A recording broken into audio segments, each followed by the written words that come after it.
ওই ছোট্ট লাবণ্যকে দীপ যখন কোলে নেয় তখন দীপকে রত্নাদেবী বলে, ওকে নামা, কোল থেকে নামা। তখন রূপা বাধা দিলে রূপাকে বলে, কে হয় তোরও?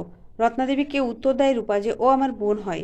তখন দীপ বলে, হ্যাঁ ও আমার বোন হয়। তখন রূপা আর দীপ মিলে ওই ছোট্ট লাবণ্যকে নিজেদের বোন বলে মেনে নিয়েছে।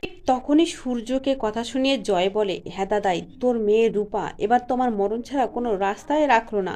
তখন উর্মি চিৎকার করে বলে, না জয়, তুমি নয়, আগে আমাকে মারবে তারপর তো তুমি মরবে, এটাই তো তুমি চেয়েছিলে। উর্মি বলে, জয় তুমি তোমার জীবনটা শেষ করে দিয়েছো, আর রইলই লাবণ্য, এই লাবণ্য আমার চোখের সামনে ঘুরবে আর সারাটা জীবন আমি মনে করতে থাকবো যে আমি অপারক, আমি তোমাকে আমার ভালোবাসার টানে আটকে রাখতে পারিনি, তার জন্য তুমি অন্য জায়গায় ভালোবাসা খুঁজে বেরিয়েছো।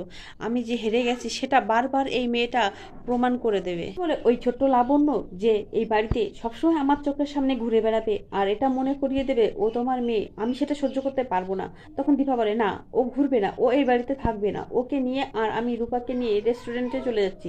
সূর্য বলে, দীপা কেন, তুমি কেন যাবে এই বাড়ি ছেড়ে?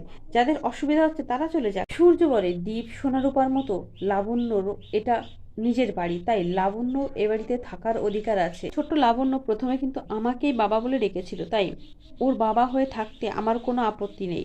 তখন দীপা সূর্য সকলে রাজি হয়ে যায় আর রূপা বলে, হ্যাঁ বাবা, ও আমাদের বোন হয়ে আমাদের কাছে থাকবে, কারো কোনো সমস্যা থাকবে না। সূর্য বলে, ওই ছোট্ট লাবণ্যকে আমি নিজের মেয়ের জায়গা দিতে চাই, তাই আমি ওকে অ্যাডপ্ট করতে চাই। আর কাকাইকে বলে, কাকাই সমস্ত কাগজ রেডি করতে বলো লয়ারকে, আমি ওকে নিজের মেয়ে হিসেবেই গ্রহণ করতে চাই। আর দীপাকে বলে, দীপা আমি তোমার অনুমতি না নিয়েই এই সিদ্ধান্তটা নিয়ে নিলাম, আর এটাতে যদি কারোর কোনো আপত্তি থাকে সে এর থেকে দূরে থাকতে পারে, বা এখানে থাকতে কারোর অসুবিধা হলে সে চলে যেতে পারে। উর্মি রাগ দেখিয়ে সেখান থেকে চলে যেতে গেলেই রত্নাদেবী উর্মিকে জোর করে আটকে রাখে আর বলে, তুই এখান থেকে চলে যাচ্ছিস কেন? তুই চলে গেলে এই সম্পত্তি সব হাতিয়ে নেবে ওরা, তুই এখানে চুপ করে দাঁড়া। সেটা শুনতে পায় দীপ। বাবু, এতগুলো বছরে আপনি আমাকে এই চিনলেন? আমি তো সোনারূপার মা, তাই আমি লাবণ্যরও মা হয়ে থাকতে পারবো, আমার কোনো সমস্যা হবে না, আমরা সকলে মিলে একসাথে আনন্দ করে থাকতে পারবো। দীপা একটা ছোট্ট জন্মদিনের পার্টির অ্যারেঞ্জমেন্ট করে আর লাবণ্যকে বলে কেক কাটতে। লাবণ্য বলে, আজ তো আমার বার্থডে না। সূর্য বলে, আজ থেকে তোমার এ বাড়িতে নতুন জন্ম, তাই তোমার জন্মদিন আজ থেকেই আমরা পালন করব। ছোট্ট লাবণ্য কেকটা কেটে কেটে সবার প্রথমে কিন্তু কেকের টুকরো জয়ের কাছে নিয়ে যায় আর জয়কে খাইয়ে দেয়। জয় তার মেয়েকে জড়িয়ে ধরে আদর করতে থাকে। এটা দেখে উর্মি কিন্তু ভীষণ রেগে যায় আর জয়কে বলে, জয় তুমি ওই মেয়েটার কাছে আবারও গেছো? রূপা এই জন্মদিনের মুহূর্তটা ভিডিও করতে থাকে সোনার পাশে দাঁড়িয়ে। তখনই কৃষ্ণ বারবার রূপার ফোনে ফোন করে, রূপা ফোনটি ধরে না।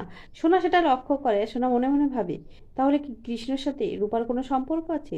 কৃষ্ণ বারবার রূপাকে ফোন করছে, রূপা কেন ফোনটা ধরছে না? তাই উর্মি সেখানে এসে জয়কে বলে, জয় তুমি ওই মেয়েটার হাত থেকে কেক খাচ্ছ?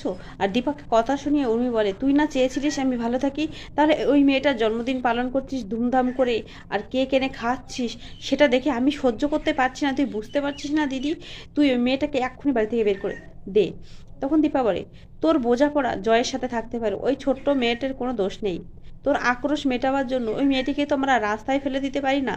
আর তাছাড়াও ওই মেয়েটির এই বংশেরই মেয়ে, এই বংশের রক্ত বইছে ওর শরীরে, ওর নাম মায়ের নামে নাম লাবণ্য সেনগুপ্ত, ওকে আমরা কেউই অবহেলা করতে পারবো না। তোর যদি কিছু ঝামেলা বা বোঝাপড়া কিছু থাকে সেটা জয়ের সাথেই আছে, তুই সেটা ওর সাথে মিটিয়ে নে, এই বাচ্চা মেয়েটির সাথে না। ওই ছোট্ট লাবণ্য ও বলে উর্মিকে যে, পচা দিদার মেয়ে তোমার বুঝি হিংসে হচ্ছে? ও তুমি হিংসে করো না, আমি কেকটা তোমাকেও দেবে। এই বলে যখন উর্মির কাছে আসতে যায় ওই ছোট্ট লাবণ্য, তখন উর্মি ওকে ঠেলে সরে ফিরিয়ে দেয়। ছোট্ট লাবণ্য বলে, এ মা তুমি কি বোকা, তুমি কেকটাকে ফেলে দিলে এইভাবে? লাবণ্যকে ধাক্কা দিয়ে ফেলে দেয় আর রূপা লাবণ্যকে ধরে নেয়। দীপ বলে, মা তুমি ওইটুকু ছোট্ট বাচ্চা মেয়েটিকে এভাবে ফেলে দিলে? তখন উর্মি রেগে গিয়ে দীপকে বলে, একদম তুই চুপ করে থাকবি, কোনো কথা বলবি না। দীপা উর্মিকে বলে, তুই একদম ঠিক করছিস না বোনো। তখন রূপাও কিন্তু উর্মির কাছে এসে বলে, কাকিয়া তুমি ওকে ঠেলে কেন ফেললে? বলে, ওকে তো আমি ঠেলে ফেলিনি, তবে এবার আমি ওকে ঠেলে ফেলবো। এই বলে উর্মি লাবণ্যর হাত ধরে টানাটানি করলে পিছন থেকে রূপা তার কাকিয়ার হাতটা ধরে মুচড়ে দেয় আর ধাক্কা দিলে সে মাটিতে পড়ে যায়। উর্মি মাটিতে পড়ে তার কাটা জায়গায় ধরে বসে। ওদিকে দীপা উর্মির কাছে গেলে তখন উর্মি বলে, তোর মেয়ে আমাকে মেরে ফেলতে চাই। ওদিকে কৃষ্ণ বারবার করে রূপার ফোনে ফোন করলে রূপা ফোনটা তোলে না। সেটা দেখেই কিন্তু কৃষ্ণ রূপার বাড়ি চলে আসে। আর রূপা বলে, মা আমি একটা কাজের ব্যবস্থা করেছি, তোমার টাকা সবাই নষ্ট করে দেয় তাই না?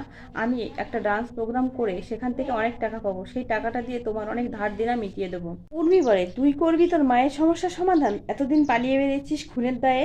তখন রূপা বলে, আমি যেটা করেছি সেটা ভুল করেছি। আমি যদি জানতাম সেদিনকে অন্য কেউ খুন করেছে তাহলে হয়তো আমি পালিয়ে বেড়াতাম না। আর আমি যে আজকে সফল হব না সেটা তোমাকে কে বলেছে কাকিয়া? আমি নিশ্চয়ই হব সফল। আমি আমার মায়ের পাশে দাঁড়াবো, আর কাকাই যে টাকাগুলো নষ্ট করেছে সেই টাকাগুলো আমি নিজে ইনকাম করে মায়ের হাতে তুলে দেবো।